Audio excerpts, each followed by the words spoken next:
ಮತ್ತೊಂದು ಅನ್ಬಾಕ್ಸಿಂಗ್ ಕತೆಗೆ ಸ್ವಾಗತ. ಮೊದಲನೇದಾಗಿ ಇದೊಂದು ಹೆಡ್ಫೋನ್ ಕುಷನ್ ಬರುತ್ತಲ್ವ ಅದು. ಆ್ಯಕ್ಚುಲಿ ನನಗೆ ಯಾವ ಸೈಜ್ ಬೇಕಿತ್ತು ಆ ಸೈಜ್ ಬಂದಿಲ್ಲ, ಇದು ತುಂಬ ಚಿಕ್ಕ ಸೈಜ್ ಬಂದಿದೆ.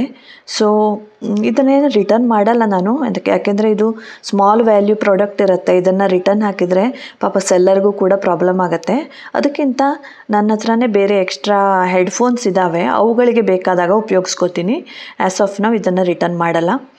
ಇನ್ನು ನೆಕ್ಸ್ಟ್ ಪ್ರಾಡಕ್ಟಿಗೆ ಬರೋಣ. ಇದೊಂದು ತುಂಬ ಇಂಪಾರ್ಟೆಂಟ್ ಪ್ರಾಡಕ್ಟು. ತುಂಬ ರಿಸರ್ಚ್ ಮಾಡಿ ತರಿಸಿದ್ದೀನಿ ನಾನು. ಮನೆಗೆ ಇದರ ಅಗತ್ಯ ತುಂಬಾ ಇತ್ತು. ಸೊ ಇದರ ಕಂಪ್ಲೀಟ್ ಡೀಟೇಲ್ಸನ್ನು ನಾನು ನಿಮಗೆ ನೆಕ್ಸ್ಟ್ ವೀಡಿಯೋದಲ್ಲಿ ಕೊಡ್ತೀನಿ. ಯಾಕೆಂದರೆ it involves some technical points also. ಅದಕ್ಕೇ ನನಗಿದು ಯೂಸ್ ಆಗುತ್ತಾ ಇಲ್ವಾ ನೋಡಿಕೊಂಡು, ಯೂಸ್ ಆದರೆ ಮಾತ್ರ ನಾನು ನಿಮ್ಮ ಜೊತೆ ಇದರ ಡೀಟೇಲನ್ನು ಶೇರ್ ಮಾಡ್ತೀನಿ. ಸೊ ಇದನ್ನು ಸದ್ಯಕ್ಕೆ ಸೈಡಿಗೆ ಇಡೋಣ.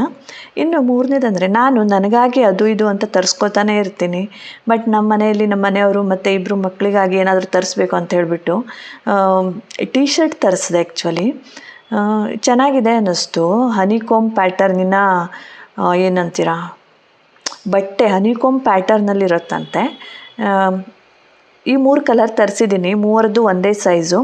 I think this orange will be for my husband, sky blue for younger son and pastel green for elder one ಅಂತ ಅಂದ್ಕೊಂಡಿದ್ದೀನಿ. ಅವ್ರು ಯಾವ್ದು ಚೂಸ್ ಮಾಡ್ತಾರೆ ನೋಡೋಣ.